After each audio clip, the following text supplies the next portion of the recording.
तो चलिए शुरुआत करते हैं और सबसे पहले बात करते हैं जालोर की घटना की। जालोर में मासूम की मौत की गुत्थी सुलझने की जगह पर अब लगातार उलझती जा रही है। एसआईटी को सरकार ने इंद्र मेघवाल की मौत के मामले की जांच सौंपी, लेकिन इंद्र का गांव सुराना जिस सियासी ताप में तप रहा है उससे लगता नहीं है कि यह मामला जल्द सुलझने वाला है। वहीं यह सवाल बरकरार है कि क्या वाकई इंद्र की मौत मटकी छूने और उसके बाद की गई निर्भरता से पिटाई से हुई है। यह खास रिपोर्ट देखिए।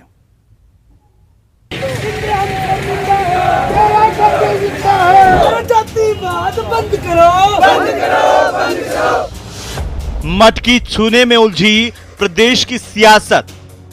एक शिक्षक भक्षक बन जाए और एक बालक को पीट पीट कर मार डाले, लोग आंदोलन करें, पुलिस लाठी भांचे, इससे बुरी बात कोई हो नहीं सकती। विपक्ष का दलित दांव, अपनों का भी वार। जिस तरह की जो घटनाएं इन दिनों बढ़ी हैं, रेप के, झगड़े, अत्याचार और खासा स्टूडेंट पे, उसके लिए विशेषकर सत्य बोलाना चाहिए मुख्यमंत्री जी को, और उस पर एक दिन पूरे दिन चर्चा होनी चाहिए। जालोर के एक छोटे से गांव सुराना गांव का मासूम लड़का इंद्र मेघवाल अपनी मौत के बाद सुर्खियों में आया। पहले शिक्षक की कथित पिटाई और उसके बाद 24 दिन तक जिंदगी की जंग लड़ने के बाद जो है इंद्र मेघवाल सियासत के सूरमाओं को परेशान कर रहे हैं। कुछ दिनों तक जालोर जिले का सुराना गांव सियासी अखाड़ा बना रहा। अब हालांकि कुछ दिनों के लिए खामोशी है, लेकिन दलित नेताओं के दाव ने अब मौजूदा सरकार को कार्रवाई तेज करने के लिए मजबूर कर दिया है।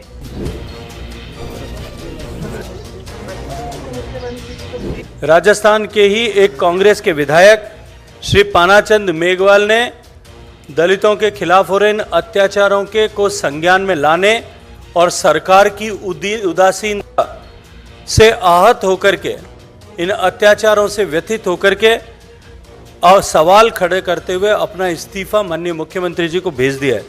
दरअसल दलित छात्र की मौत के मामले में मटकी छूने और फिर शिक्षक की पिटाई का मामला सामने आने के बाद अपनों ने सरकार पर सवाल उठाए। नहीं, मैंने कहा है परिवार के साथ न्याय मिलना चाहिए। परिवार के साथ अगर न्याय नहीं होगा तो मैं मेरे स्टैंड पे खड़ा हूँ। परिवार के साथ जिस दिन न्याय होगा मैं अपना स्टैंड पे। 5 लाख की एक व्यक्ति की 5 लाख की मौत कौन सी है, और एक की 50 लाख कौन सी है, जिसको बिना मांगे मिल रहा है, और यहाँ तो डिमांड भी कर रहे थे। तो ये असमानता को समानता में लाना पड़ेगा, सबसे पहले यहीं से स्टार्ट करनी पड़ेगी। जब अपने ही व्यवस्था पर सवाल उठा रहे हों तो विपक्ष के लिए इससे अच्छा कोई मौका हो नहीं सकता। फिर क्या था, सुराना में सियासी पर्यटन शुरू हो गया तो दलितों के लिए राजस्थान को सबसे खतरनाक राज्य बताकर विपक्ष सरकार पर हमलावर हो गया। उनके विधायक हैं खिलाड़ी लाल, उनका बयान भी देख रहा था। उनके दूसरे जो अनुसूचित जाति के जो विधायक हैं, इस तबके के जो लोग हैं, उनके भीतर भी मन में एक सरकार के खिलाफ और मुख्यमंत्री के खिलाफ एक आक्रोश है। इस आक्रोश को वो ठीक नहीं कर पा रहे हैं। तो इसका मतलब ये है कि कांग्रेस की जो अंतर्कल है, अंतर्विरोध है। जालोर के अंदर जो घटना हुई, जहां 9 साल के एक बच्चे को पीट पीट के मार दिया गया, वो भी इस कारण से कि उसने एक पानी की मटकी को हाथ लगा दिया। ये पहली घटना नहीं है, ये बार बार घटनाएं हो रही हैं। राजस्थान पूरे राष्ट्र के अंदर दलित उत्पीड़न के अंदर नंबर 1 है। जब विपक्ष हमलावर हुआ और अपनों ने भी सवाल उठाए तो सरकार की तरफ से भी कोशिशें शुरू हुई। पीसीसी चीफ गोविंद सिंह डोटासरा और महिला और बाल विकास विभाग की मंत्री ममता भूपेश परिवार को सांत्वना देने पहुंचे और इंद्र मेघवाल के परिजनों के साथ पूरे राजस्थान को इंसाफ का भरोसा दिलाया। कांग्रेस पार्टी हमेशा पिछड़ों के, दलित के, ओबीसी के, गरीब के, स्वर्ण कास्ट के भी गरीब लोग हैं, उनके सबके साथ खड़ी रही है, आज भी खड़ी है। तो मुझे लगता है कि माँ के लिए इस समय और सब बातों से ज्यादा सबसे बड़ा दुख है कि उनका बच्चा इस तरह की घटना के साथ में उनकी डेथ हो गई। तो हम लोग सबसे पहले तो इसकी निष्पक्ष जांच कराएंगे, जिससे दोषियों के खिलाफ जो कार्रवाई वो हो और इस परिवार को लग सके कि हमारी सरकार ने इनके साथ न्याय किया। सरकार ने इंसाफ की कोशिश शुरू की। आरोपी शिक्षक के खिलाफ कार्रवाई के संकेत मिले। प्रदेश कांग्रेस कमेटी ने पीड़ित परिवार को 20 लाख की आर्थिक मदद देने का ऐलान किया, लेकिन सुराना की धरती सियासी ताप से अभी भी तप रही है। जालोर के सुराना में सियासतदान का आना जाना भले ही कम हो गया हो, लेकिन मासूम इंद्र को इंसाफ दिलाने की मुहिम कमजोर नहीं पड़ी है और इसे लेकर 36 कौम के लोग अब एकजुट होकर मटकी विवाद पर निष्पक्ष जांच की मांग कर रहे हैं। दरअसल सुराना गांव में इंद्र मेघवाल की मौत के लिए मटकी छूने पर शिक्षक की पिटाई को जिम्मेदार माना गया, लेकिन स्कूल के शिक्षकों और छात्रों और ग्रामीणों ने जब स्कूल में मटकी को लेकर सवाल उठाए तो निष्पक्ष जांच की मांग भी उठी।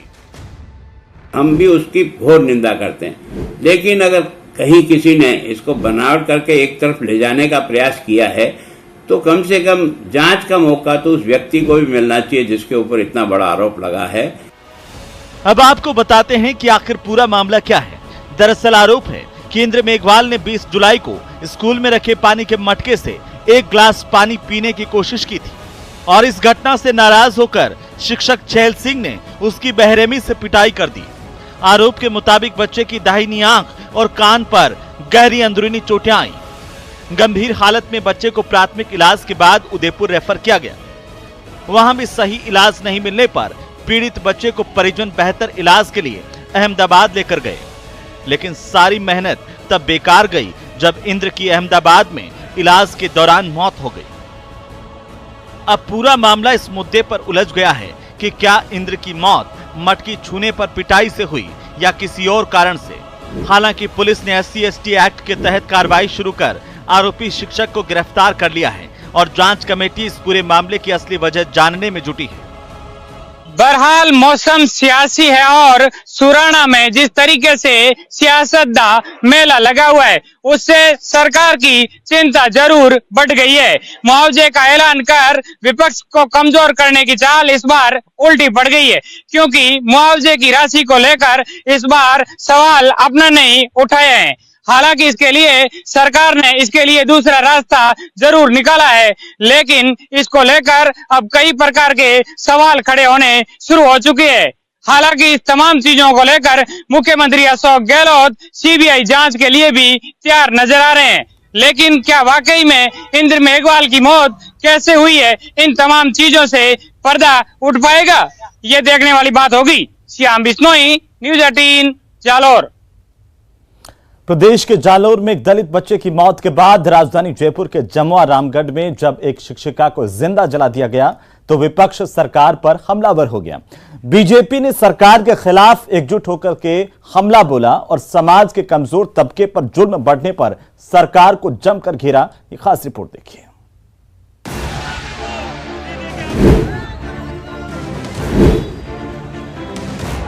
अध्यापिका को जलाने का प्रकरण हो चाहे कैसा भी है, एक के बाद अगर घटना के बारे में अगर विचार करें तो ऐसा लगता है कि जंगल राज से भी बदतर राज कोई हो सकता है, वो राजस्थान का है। शिक्षिका को सरेआम जिंदा जलाया।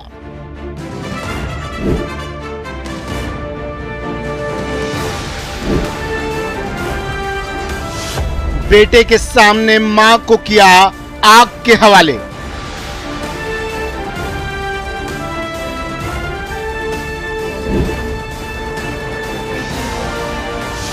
सियासत भारी पर इंसाफ का इंतजार। राजस्थान में इस तरह का माहौल बनाया हुआ है, बहुत ही दुख की बात है और हम चाहते हैं कि राजस्थान के मुख्यमंत्री पुलिस को खुली छूट दे इन अपराधियों को, गुंडों को पकड़ने के लिए। ये कहानी सुदूर इलाके की नहीं बल्कि राजधानी जयपुर से चंद किलोमीटर की दूरी की है, जहां सरेआम एक शिक्षिका को आग के हवाले कर दिया गया। बेखौफ बदमाशों की करतूत देखिए। महिला स्कूल के लिए निकली थी, लेकिन सरेराह बदमाशों ने पेट्रोल डालकर उसे आग के हवाले कर दिया। धू धू कर जलती महिला मदद के लिए चिल्लाती रही, लेकिन उसे बचाने के लिए कोई भी सामने नहीं आया। रास्ते में अकेला देख के और 15-20 आदमियों ने उसको मारने के लिए आ गए। बीच बचाव के लिए पड़ोस वाले मकान में घुस गई। उसके बाद उस मकान वाले को दबाव डालकर उनको ये बोले या तो इसको बाहर निकालने, तुम्हें भी जलाएंगे। तो मकान वाले उसको बाहर निकाल दिए और जैसे उसको बाहर निकाला तो पेट्रोल डाल के और जला दिया। जमुआ रामगढ़ के रायसर कस्बे में महिला शिक्षिका के परिजन भले ही इंसाफ का इंतजार कर रहे हैं, लेकिन इस पर जमकर सियासत हो रही है। बीजेपी ने महिला को जलाकर मारने के खिलाफ प्रदर्शन किया तो जयपुर ग्रामीण सांसद कर्नल राज्यवर्धन सिंह राठौर भी पीड़ित परिवार से मिलने पहुंचे और दोषी पुलिस कर्मियों के खिलाफ सख्त कार्रवाई और निष्पक्ष जांच की मांग की। वहीं इस मामले में सीएम अशोक गहलोत के जवाब ने भी सियासत को तेज कर दिया। घटना के वक्त अहमदाबाद गए सीएम गहलोत से जब इस बारे में पूछा गया तो उस जवाब को लेकर वो विपक्ष के निशाने पर आ गए। प्रदेश बीजेपी अध्यक्ष ने शिक्षिका की मौत मामले को प्रदेश के महिला अपराध के बढ़ते आंकड़े से जोड़कर सरकार पर निशाना साधा। आज मैं प्रेस कॉन्फ्रेंस ले रहा था अहमदाबाद के अंदर, एक किसी ने क्वेश्चन किया कि एक महिला ने आग लगा दी है, तो मैंने रघु शर्मा को पूछा भाई आग किसने लगा दी है? फिर मालूम पड़ा वो तो आग वो है जो पहले लग चुकी है, परिवार में झगड़ा था, देवर का भाभी का जो भी रिश्ते 8-10 दिन झगड़े चल रहे थे उनके, उसके अंदर में आग लगाई नहीं लगाई, परिवार वाले तफ्तीश कर रहे थे। तो अभी उसको हमारे बीजेपी वाले उसको सोशल मीडिया में डाल दिया कि लोग उनको पता नहीं कि आग लगी है। आग क्राइम परिवार में झगड़ा हो गया है, पुलिस अपना काम कर रही है। सरकार की जो नाकामी है, सरकार की जो शिथिलता है, जो लापरवाही है, संवेदनहीनता है, उसकी बानगी जैसे मैंने शुरुआत में कही कि गुजरात की प्रेस कॉन्फ्रेंस तक भी किसी जिम्मेवार मुख्यमंत्री को जब प्रेस एड्रेस करने जाते हैं तो उसको इस बात का इल्म नहीं है, संज्ञान नहीं है कि उसके प्रदेश में उनकी नाक के नीचे घटित क्या होता है। बीजेपी का हमला इतने पर ही नहीं रुका। केंद्रीय जल शक्ति मंत्री ने ट्वीट कर सीएम अशोक गहलोत पर पलटवार किया। मुख्यमंत्री जी को अपने ही राज्य, खासकर राजधानी के बारे में कितना मालूम है, प्रेस कॉन्फ्रेंस के इस वीडियो से जान लीजिए। जनाब ने गृह मंत्रालय भी अपने पास रखा है, पुलिस इनके अंतर्गत आती है, इस पर भी वे अपनी बगल झांक कर पूछ रहे हैं क्या मामला है। एक शिक्षिका को राजधानी में जिंदा जला दिया जाना इनके लिए बस एक मामला है और वो भी इन्हें नहीं पता। वहीं बीजेपी के हमलावर होने के बाद कांग्रेस प्रदेश अध्यक्ष गोविंद सिंह डोटासरा ने मोर्चा संभाला और कानून व्यवस्था को लेकर सफाई पेश की और ऐसा वातावरण बना दिया कि जैसे प्रदेश में तो पता नहीं क्या हो रहा है, सरकार नाम की कोई चीज नहीं है। आज हिंदुस्तान में अगर किसी स्टेट में सबसे बेस्ट सरकार चल रही है तो वो राजस्थान में है। अगर सब वर्गों को साथ लेकर के कोई योजनाएं और कोई बजट बढ़िया हुई है तो वो राजस्थान है। बहरहाल राजधानी जयपुर के करीब इतनी विभत्स घटना से कानून व्यवस्था सवालों के घेरे में है ही। दरअसल ये घटना जमुआ रामगढ़ इलाके के रायसर गांव की है। मृतक महिला एक शिक्षिका थी जिसने 3 साल पहले अपने एक रिश्तेदार को कर्ज दिया था। 2.5 लाख रुपए उधार मांगे जाने को लेकर विवाद था। कर्ज लेने वाला पैसे लौटाने को तैयार नहीं था। आरोप है कि महिला से छेड़छाड़ और मारपीट भी की गई थी। इस विवाद में दोनों पक्षों की तरफ से शिकायत दर्ज करवाई गई थी, लेकिन 10 अगस्त को इस महिला को आग के हवाले कर दिया गया। एसएमएस अस्पताल में महिला की 16 अगस्त को मौत हो गई थी। पुलिस इसे पारिवारिक मामला बताकर पहले ही ढिलाई बरतती रही और अपराधियों का मनोबल बढ़ता गया। लेकिन राजधानी से चंद किलोमीटर की दूरी पर अगर किसी महिला को ऐसे जिंदा जला दिया जाए और कानून के लंबे हाथ उन तक ना पहुंच पा रहे हो तो ऐसे में कानून व्यवस्था पर सवाल तो उठेंगे ही। और इसी मुद्दे को लेकर बीजेपी हमलावर है, क्योंकि अपराध की एक घटना डराने वाली है, खौफ पैदा करने वाली है। कैमरा पर्सन मानसिंह के साथ सौरभ गृहस्थी, न्यूज़ 18 राजस्थान, जयपुर। तो वहीं प्रदेश में बढ़ती मॉब लिंचिंग की घटनाओं ने भी लोगों को सोचने पर मजबूर कर दिया। अलवर में एक शख्स को चोर समझ करके कुछ लोगों ने पीट कर मार डाला। यह मामला तब ज्यादा बिगड़ गया जब मृतक के परिजनों ने पुलिस पर आरोपियों की मदद के इल्जाम लगाए। देखिए कैसे एक बेकसूर भीड़ तंत्र का शिकार बन गया। कहां है इस समय में जब इतनी बड़ी घटना राजस्थान में हुई? राहुल गांधी जी कहां खोए हैं? प्रियंका वाड्रा जी कहां खोई हैं? ये ह्यूमन राइट्स के अपने आप को चैंपियन बताने वाले सारे लोग आज कहां छुप गए हैं? अलवर मॉब लिंचिंग पर गरमाई सियासत। राजस्थान की कानून व्यवस्था पूरी ध्वस्त हो चुकी है। अशोक गहलोत के पास कोई जवाब नहीं है। राजस्थान को अराजकता में धकेल दिया, अपराधों की राजधानी बना दिया। सब्जी वाले की हत्या, सियासत का चढ़ा पारा। ये तो सरकार की फेल्योर है कि अगर लोगों को इतना भी भय नहीं है कि किसी व्यक्ति को पीट करके ही वहीं मार दिया ना, ये कोई कानून का पालना नहीं हुई है। राजस्थान की बिगड़ती कानून व्यवस्था अब विपक्ष को हमला करने का मौका दे रही है। वहीं सरकार की मुश्किलें बढ़ाते दिखाई दे रही है। मामला अलवर इलाके का है। गोविंदगढ़ क्षेत्र में एक सब्जी बेचने वाले व्यक्ति की लोगों के एक समूह के द्वारा पीट कर हत्या कर दी गई। इसके बाद सियासत गर्मा कर गई है और परिजनों की शिकायत के बाद अब पुलिस एक्शन मोड पर है और लगातार गिरफ्तारियां कर रही है। मामला मॉब लिंचिंग का है और आरोपी और मृतक अलग अलग समुदाय से आते हैं। ऐसे में सियासत को कौन रोक सकता है। इस घटना की जांच के लिए बीजेपी ने 3 सदस्यीय प्रतिनिधि मंडल का गठन किया था, जिसने अलवर में पीड़ित परिवार से मिलकर मामले की जानकारी ली तो पुलिस के पक्षपात पूर्ण रवैये को लेकर राजस्थान सरकार को भी घेरा। मॉब लंचिंग होना आम बात हो गया। मेवात इलाके के अंदर अपराधियों के हौसले बुलंद हो चुके हैं। पूरी घटना की तथ्यात्मक जानकारी लेंगे, प्रशासन से बात करेंगे और प्रशासन से पूछेंगे कि पुलिस की प्रत्यक्षदर्शी में ये घटना हुई है। इसमें हत्या में पुलिस भी शामिल है, क्योंकि इनको एफआईआर दर्ज नहीं हुई थी। उसके पहले ही पुलिस उनके साथ गई और उनकी उपस्थिति में ये सब पुलिस वाले बता रहे हैं, उनकी उपस्थिति में उनके ऊपर हमला हुआ।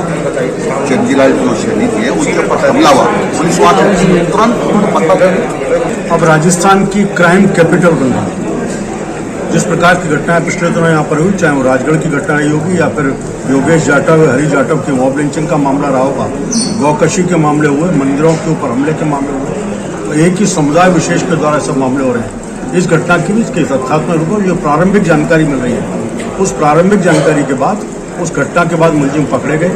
पकड़ने के बाद पुलिस के द्वारा सत्ताधारी दल के एक वरिष्ठ नेता ने दबाव बनाकर उनको छुड़ाने का काम किया, क्योंकि समुदाय विशेष के थे। दरअसल पुलिस पर बीजेपी का आरोप गलत भी नहीं है, क्योंकि दबाव बढ़ने के बाद पुलिस ने कार्रवाई भले ही तेज की है, लेकिन परिवार वालों ने भी पुलिस पर गंभीर आरोप लगाए हैं। आरोप के मुताबिक पुलिस की मौजूदगी में आरोपी ने मामला रफा दफा करने के लिए दबाव बनाया था। इलाज के नाम पर 1000 रुपए देने के लिए आए थे। जिस खेत में ये घटना घटी, वहां के मालिक को 3000 रुपए पुलिस ने अपने हाथ से दिए। पुलिस ने पहले आरोपी को बचाने की हर संभव कोशिश की। आरोप के मुताबिक जब ये घटना हुई तब 200 मीटर दूर चेक पोस्ट पर पुलिस मौजूद थी, लेकिन उसने चिरंजी लाल को बचाने की कोशिश नहीं की। थाने से फोन आया कि आप दोनों आ जाओ। मैं गया था और वो जोरवाड़े भी आए थे। जैसे वहाँ पहुँचे तो हम तो वहाँ पे बोल रहे थे कि आप जोरवाड़ा से कहा था कि आप भैया जाओ और ये पार्टी आई, इससे आप कर लो आपस में क्या है। तो जोरवाड़ा ने 10,000 रुपये मांगे थे, तो उसमें से उसको 3000 रुपये दिए हैं। जैसे कि थानेदार साहब ने कहा कि आप इनसे भी मिल जाना, तो हम वो मिलने आए तो हमें 1000 रुपये दे रहे थे वो, हमने उनसे मना कर दी। सर इसमें पुलिस की तो पूरी कमी है सर। जो वाकया हुआ है वो महज वहाँ से जहाँ पे वो घटनाक्रम हुआ है वहाँ से महज वो 200 मीटर की दूरी पे नाकाबंदी की गई थी। तो सर उनको पता नहीं था पुलिस वालों को कि यहाँ कुछ वाकया हो रहा है। ये तो सर पता होना चाहिए ना। तो सब इसका मतलब यही है कि ये सब मिली भगत है। राष्ट्रीय अनुसूचित जाति आयोग ने प्रदेश सरकार से 7 दिन में रिपोर्ट मांगी है। मुख्य सचिव, डीजीपी, संभागीय आयुक्त समेत अधिकारियों से रिपोर्ट तलब की गई है। बीजेपी अलवर घटना को लेकर सरकार को घेर रही है। आरोप है कि सीएम भले ही कानून के राज का दावा करते हैं, लेकिन प्रदेश की कानून व्यवस्था खराब है। पिछले 3-4 महीने में कानून व्यवस्था को चुनौती देने वाली कई घटनाएं हुई हैं। इससे पहले अलवर, झालावाड़ और जयपुर में भी मॉब लिंचिंग की कई घटनाएं हो चुकी हैं। ऐसे में बीजेपी अलवर लिंचिंग पर कुछ खास लोगों की चुप्पी पर भी तंज कस रही है। तो निश्चित रूप से, पर चूंकि वो किसी समाज विशेष के होंगे इसलिए उन पर सरकार की थोड़ी सी मेहरबानी रहती है। अब हमारी कमेटी जांच की, वो जांच करके पता करेगी वो कौन लोग थे कौन नहीं थे। अलवर के रामबास में सब्जी बेचने वाले की मॉब लिंचिंग हुई। शौच के लिए गए चिरंजी लाल को चोर समझकर पीटकर मार डाला। दरअसल उस इलाके में एक ट्रैक्टर चोरी हुआ था और ट्रैक्टर के मालिक चोर का पीछा कर रहे थे। पुलिस और लोगों से घिर जाने के डर से चोर ट्रैक्टर को एक खेत में छोड़कर भाग निकला, लेकिन शौच के लिए गए चिरंजी लाल को 15 से 20 लोगों ने चोर समझकर पीट डाला। हमले में चिरंजी लाल गंभीर रूप से घायल हुए। उन्हें इलाज के लिए जयपुर रेफर किया गया, जहां उनकी मौत हो गई। मृतक के बेटे ने 7 लोगों के खिलाफ मॉब लिंचिंग में हत्या की FIR दर्ज कराई है। कानून के शासन में भीड़ के द्वारा खूनी इंसाफ करना नया ट्रेंड बन गया है। प्रदेश में अब तक लिंचिंग की कई घटनाएं सामने आ चुकी हैं। निसंदेह मॉब लिंचिंग की घटना पर कानून व्यवस्था को लेकर सवाल उठ रहे हैं। कानून व्यवस्था को लेकर पुलिस और प्रशासन सवालों के घेरे में है। पीड़ित पक्ष को न्याय दिलाने के लिए अब विभिन्न संगठन सामने आ रहे हैं। भाजपा भी हमलावर हो रही है और पीड़ित पक्ष को 50 लाख का मुआवजा और सरकारी नौकरी दिलाने की मांग की जा रही है। लेकिन सवाल ये उठता है कि प्रदेश में घट रही प्रत्येक घटना को लेकर सियासी हवा देना कितना ठीक है। अब सवाल इस बात को लेकर के कि क्या प्रदेश के पुजारी किसी खौफ में जी रहे हैं? क्या मंदिर की महंगी होती जा रही जमीन तो पुजारियों के लिए जानलेवा नहीं बन रही है? क्या देवस्थान बोर्ड को इस मामले में दखल देने का वक्त अब आ गया है? देखिए पुजारी की आत्महत्या की इनसाइड स्टोरी।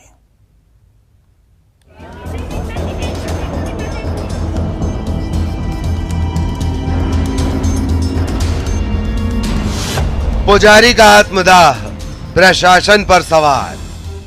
5 को गिरफ्तार कर लिया, अभी नामजद में 2 बाकी है। अन्य भी अगर कोई होगा तो उनको अरेस्ट करेंगे। जीवन पर पड़ी भारी, प्रबंधन समिति की गुंडागर्दी। मेरे लिए क्या, मेरे बच्चों का क्या किया जाए? पंडित जी तो गया, पंडित जी दुष्टन के चक्कर में गया। राजस्थान में इंसाफ न मिलने की वजह से पुजारी आत्मदाह करने को मजबूर हो रहे हैं। भरतपुर और जालोर के बाद में राजधानी जयपुर में एक और घटना सामने आई है, जिसमें इंसाफ न मिलने की वजह से जब पुजारी ने आत्मदाह किया तो हंगामा मच गया। जिस तरह से भरतपुर और जालोर में इस पूरे मामले पर सियासत की गई, राजधानी जयपुर में भी पुजारी गिरिराज शर्मा के आत्मदाह करने के बाद में सियासी हलचल मचने लगी थी।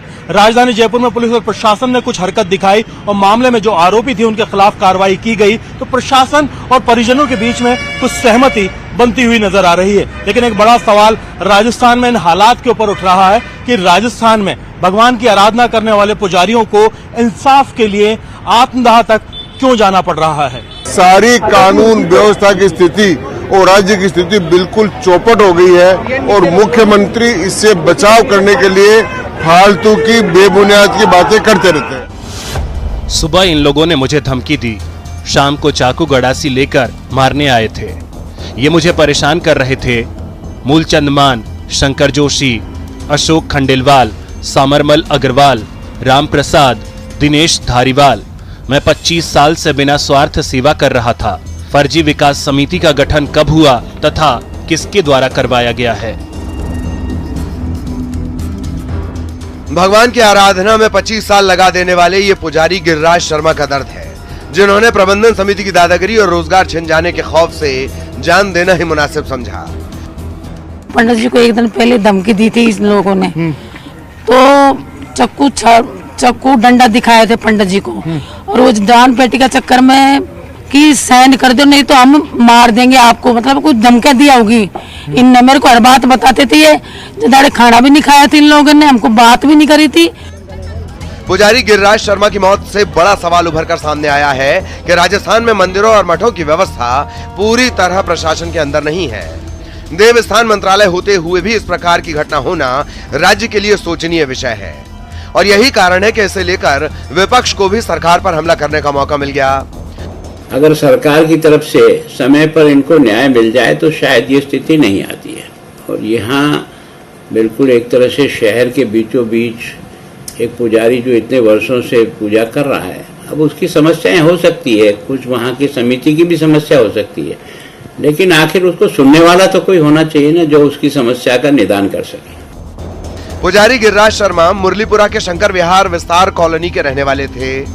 मंदिर की पूजा पर उनके पूरे परिवार की रोजी रोटी टिकी हुई थी, लेकिन प्रबंधन समिति के लोग उन्हें यहां से हटाने पर आमादा थे।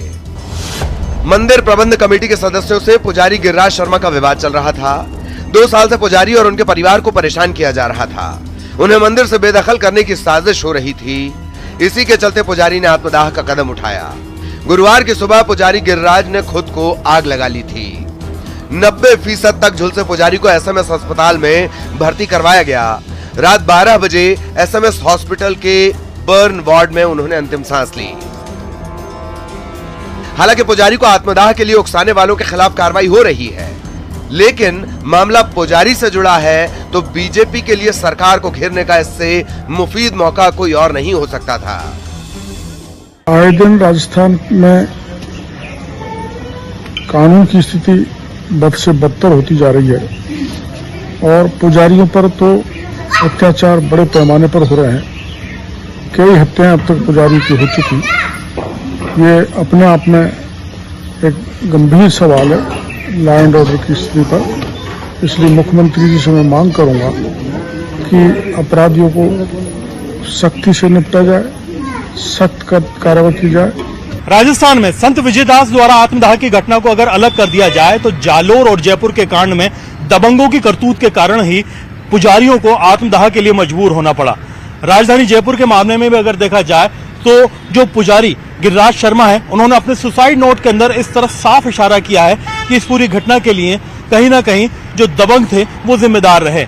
उन्होंने जो पूरा घटनाक्रम बताया उसमें मंदिरों की जो बेशकीमती जमीन है उस पर कब्जा करने का इरादा समेत इस तरह के मामला सामने आए हैं। उम्मीद की जानी चाहिए कि इन तमाम घटना को देखते हुए प्रदेश की जो सरकार है वो इनके खिलाफ सख्त मैसेज देगी और कार्रवाई करते हुए ये दिखाएगी कि प्रदेश के अंदर लॉ एंड ऑर्डर अच्छे से काम कर रहा है, ताकि आम जनता चैन की नींद सो सके।